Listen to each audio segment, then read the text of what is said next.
Bienvenue dans ce nouvel épisode de Ravive la flamme. Nous allons aborder aujourd'hui la question suivante. Parles-tu la même langue que ton ou ta partenaire? Nous parlons tous une langue maternelle et pour nous, c'est le français, enfin pour moi, que nous avons appris dès notre plus tendre enfance. Mais saviez-vous qu'il existe un autre langage que nous utilisons depuis toujours sans même en avoir conscience? Ce langage, c'est celui de l'amour. Contrairement à la langue maternelle, qui suit des règles précises et peut être enseignée à tous, le langage de l'amour est unique et propre à chacun. Il se construit au fil de notre histoire, de notre éducation, des gestes d'affection que nous avons reçus, ou non, durant notre enfance. Dans un couple, il est rare que deux partenaires aient grandi dans un même contexte familial. Chacun a développé sa propre manière de donner et de recevoir de l'amour. Et si ces manières diffèrent trop sans être comprises, la relation pourrait en souffrir. Car quand deux personnes ne parlent pas le même langage affectif, la communication se brouille, les attentes ne sont pas comblées et l'harmonie amoureuse devient difficile à maintenir. C'est pour cela qu'il est essentiel de découvrir par quels moyens chacun exprime et perçoit l'amour. Selon l'auteur Gary Chapman, il existe 5 langages principaux et apprendre à reconnaître celui de son partenaire, tout en faisant connaître le sien, peut transformer profondément la relation. On pense parfois qu'aimer ça suffit, mais si on ne le montre pas dans le langage affectif que l'autre comprend, alors l'amour ne se sent pas, il passe à côté. Chacun de nous parle un ou deux langages de l'amour de manière naturelle. Quand ils sont bien compris et utilisés dans le couple, la relation devient plus forte, plus fluide, plus tendre. On pense souvent que l'amour va de soi. Pourtant, pour certains d'entre nous, les mots comptent plus que tout. On ne vous dit pas de faire de grandes déclarations à la Shakespeare, mais juste d'utiliser des paroles simples, sincères et surtout valorisantes. Les paroles valorisantes constituent le premier langage de l'amour. Parce que oui, aimer, ce n'est pas juste faire, c'est aussi savoir mettre en valeur l'autre, même pour une tâche banale du quotidien. Plutôt que de râler quand votre partenaire n'a pas encore repeint la terrasse, demandez-vous si vous avez relevé ce qu'il fait déjà de bien dans votre quotidien. Exemple simple mais efficace.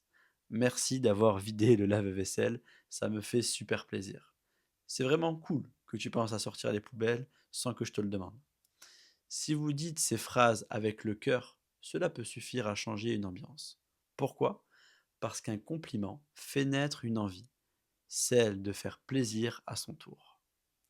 Dans les périodes de doute ou de fatigue, un mot bienveillant peut changer une trajectoire. Imaginez ce mari qui tombe sur les dessins oubliés de sa femme et qui prend le temps de lui dire à quel point elle a du talent.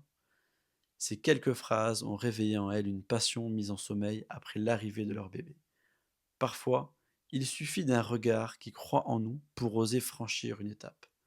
Et vous, quand est-ce que vous avez encouragé votre partenaire pour la dernière fois? Une parole d'encouragement peut être plus puissante qu'un long discours.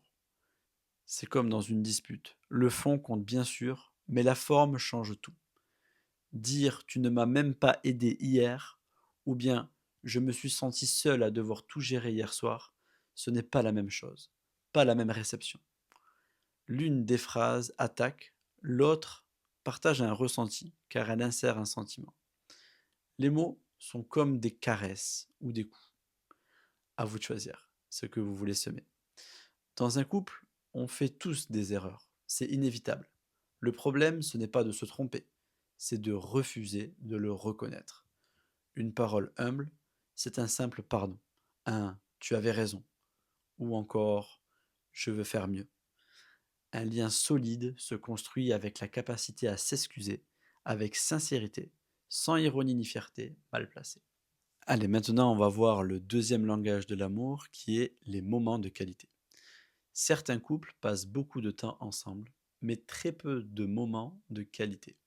C'est la différence entre être côte à côte, posé sur le canapé, et être connecté pleinement à l'autre.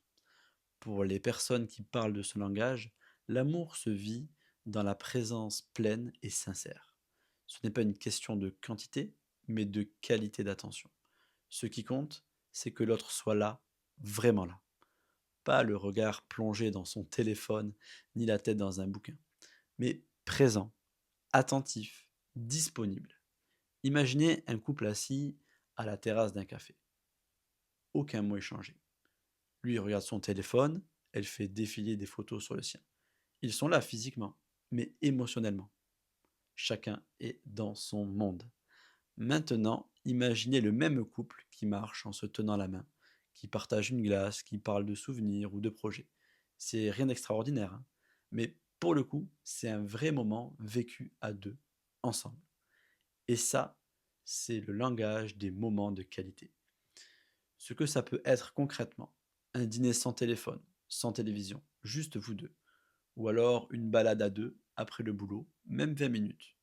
Un café le matin où vous échangez un peu plus que tu passes prendre les enfants. Voilà. C'est de vraiment faire un vrai échange pendant cette pause café.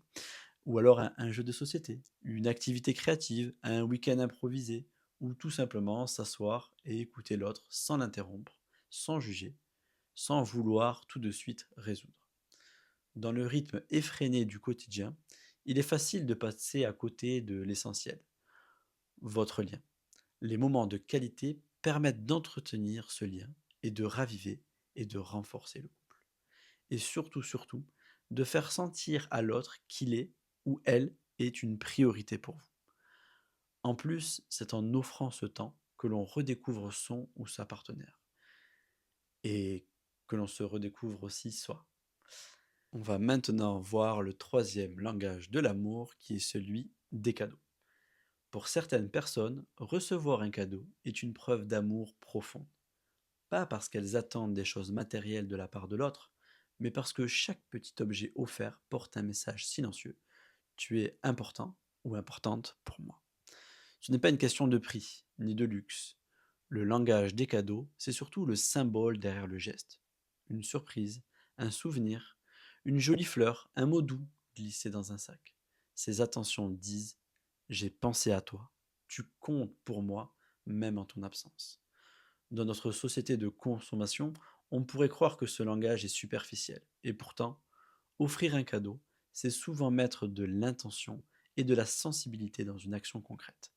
C'est choisir quelque chose en pensant à ce qui ferait plaisir à l'autre. Et ça, c'est loin d'être une action anodine. Cela peut être une fleur cueillie sur le chemin du retour, une carte postale écrite à l'ancienne, le livre dont votre partenaire vous a parlé il y a des semaines, ou même son chocolat préféré déposé sur l'oreiller. Ce que votre partenaire entend à travers un cadeau, c'est: je t'ai écouté, je me souviens de ce que tu aimes, je t'ai dans le cœur, même à distance. Et pour les personnes qui parlent ce langage, chaque petit cadeau ravive leur réservoir affectif. Il ne s'agit pas d'en faire des tonnes, mais d'être intentionnel et attentionné. Si ce n'est pas naturel pour toi d'offrir des choses, commence petit. Observe, écoute, note dans un coin ce qui fait briller les yeux de ta moitié. L'amour est dans les détails, pas dans les grands effets. Ok? Alors maintenant, on va regarder le quatrième langage de l'amour. On va parler des services rendus. Il y a des personnes pour qui l'amour ne se dit pas, il se fait. Pas avec de grandes déclarations, mais avec des actions concrètes. Préparer un repas, réparer une étagère, emmener la voiture au contrôle technique, s'occuper des enfants pour que l'autre souffle un peu. Pour elle, chaque service rendu est une preuve d'amour en soi. Si c'est le langage principal de votre partenaire, sachez qu'il ou elle se sent aimé quand vous lui rendez service sans qu'il ait à demander. Et encore plus si vous le faites avec bonne volonté, sans soupirer, sans vous plaindre, sans attendre un même retentissant derrière. C'est facile de minimiser ce langage. On pourrait se dire: ce n'est pas de l'amour, c'est juste de l'organisation. Et pourtant, pour la personne concernée, le fait que vous vous occupiez de choses à sa place signifie: je pense à toi, je prends soin de toi. Ce n'est pas une simple aide, c'est une preuve d'attention profonde, parfois même de sacrifice. Faire un geste pour soulager l'autre, c'est poser une pierre solide dans la construction du lien. Voici quelques exemples simples mais puissants. Changer les draps pour que votre partenaire rentre dans un lit propre. Préparer un café ou un thé pendant que l'autre se prépare. Faire une tâche qu'il ou elle déteste. Penser à ses besoins pratiques avant qu'il ou elle les exprime. Et oui, aimer, parfois, c'est simplement se retrousser les manches. Et dans un couple, les services rendus ne sont jamais juste pratiques. Ils peuvent être chargés d'amour, à condition qu'on sache les lire avec le bon regard. Allez, maintenant, on va passer au dernier langage, c'est celui du toucher physique. Alors, pas toucher physique avec force, mais plutôt avec caresse et tendresse. C'est un canal principal de l'amour. Ce sont les câlins spontanés, les mains qui se frôlent, les bras autour de la taille, les caresses dans les cheveux, bref, tous ces petits gestes tendres qui nourrissent le lien au quotidien. Quand ce langage est le vôtre ou celui de votre partenaire, l'absence de contact peut être vécue comme un manque profond d'affection, même si les autres signes d'amour sont bien présents. Ici, ce n'est pas le discours qui touche le cœur, mais la chaleur d'une étreinte, la sécurité d'un baiser. Souvent, on confond contact physique et intimité sexuelle. Pourtant, ce langage va bien au-delà de la chambre à coucher. Il commence par un geste, une main posée sur une épaule, une tape complice, un bisou sur le front. Pour ceux qui parlent ce langage, un simple câlin au bon moment peut apaiser une tension, réconforter après une mauvaise journée, dire tout simplement je suis là, sans prononcer un seul mot. Certaines personnes ont grandi dans des familles où on ne se faisait pas de câlin. Alors ce langage peut sembler gênant, inutile ou même inconfortable. Même si c'est important pour l'autre, apprendre à donner ces gestes tendres peut faire une vraie différence dans votre relation. Il ne s'agit pas de tout changer d'un coup, mais de faire un pas vers l'autre, prendre à la main, passer la main dans le dos, donner un câlin avant de dormir. Ce sont des petits gestes, mais pour certains, c'est beaucoup plus. C'est tout dans l'amour. Alors, en résumé, le contact physique, c'est pas juste une habitude, c'est un langage affectif à part entière. Pour ceux qui le parlent, il est essentiel à leur sentiment de connexion. Une étreinte peut parfois réparer bien plus qu'un long discours. Mais alors, comment découvrir ton langage de l'amour et celui de ton partenaire? Tu as sûrement remarqué que certains gestes te touchent plus que d'autres. C'est un bon début. Mais si tu veux vraiment mieux comprendre comment vous fonctionnez à deux, voici quelques pistes toutes simples. D'abord, observe comment toi, tu exprimes ton amour. Demande-toi, quand j'aime quelqu'un, qu'est-ce que je fais spontanément? Est-ce que j'offre des petits cadeaux? Est-ce que je passe du temps de qualité avec l'autre? Est-ce que je rends service sans qu'on me le demande? Est-ce que je touche tendrement? Je prends la main? Je fais un câlin? Ou est-ce que je dis souvent des mots doux, des encouragements? Ce qu'on donne naturellement, c'est souvent ce qu'on a besoin de recevoir. Ensuite, regarde ce qui te blesse le plus dans une relation. Oui, parce que ce qui nous fait mal révèle ce qui est important pour nous. Par exemple, si l'indifférence physique te touche, c'est sûrement que le contact est essentiel pour toi. Si tu souffres qu'on ne te dise pas assez je t'aime ou je suis fier de toi, alors tu as besoin de paroles valorisantes. Si tu te sens seul, quand tu ne passes pas de vrais moments à deux avec ta moitié, alors tu valorises les moments de qualité. La troisième piste, c'est de poser la question à l'autre. Demande-lui simplement quand est-ce que tu te sens plus aimé par moi? Tu pourrais être surpris par la réponse. Oui, parce qu'on fait souvent l'erreur de croire que l'autre parle le même langage que nous, alors que non. Et c'est là que les malentendus commencent.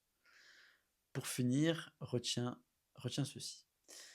Apprendre le langage de l'autre, c'est comme apprendre une nouvelle langue. Au début, c'est pas automatique, mais avec un peu d'attention et de pratique, ça devient naturel. Et là, tout deviendra plus simple, plus doux, plus fluide dans votre relation. L'amour, ce n'est pas l'instinct, c'est un choix. On croit souvent qu'aimer devrait être facile, naturel, évident, alors qu'en réalité c'est un apprentissage permanent, un dialogue entre deux mondes intérieurs. Et la magie, c'est plus tu parles la langue de l'autre, plus il ou elle aura envie d'apprendre la tienne. Alors pour conclure, l'amour, ce n'est pas juste un sentiment qui flotte. Il se pratique, se cultive, se choisit chaque jour. Ce n'est pas une évidence qui dure sans effort, mais un lien qui grandit quand on en prend soin. Apprendre à parler la langue de l'autre, ce n'est pas renoncer à soi, c'est faire un pas vers celui ou celle qu'on aime pour lui dire ⁇ Je veux te comprendre, même si tu es différent ou différente. Ce que tu fais aujourd'hui aussi, petit que ça puisse paraître, un mot, un geste, une attention, peut transformer ta relation. Non pas en quelque chose de parfait, mais en quelque chose de plus vrai, plus profond, plus vivant. Parce que oui, aimer, ce n'est pas attendre que l'autre devine, c'est oser le rencontrer dans sa manière unique de recevoir l'amour. Et c'est là, souvent, que la magie opère. Merci de m'avoir écouté. C'était Loïc de Ravive la Flamme. Abonnez-vous et surtout, je vous dis à très bientôt pour un nouvel épisode.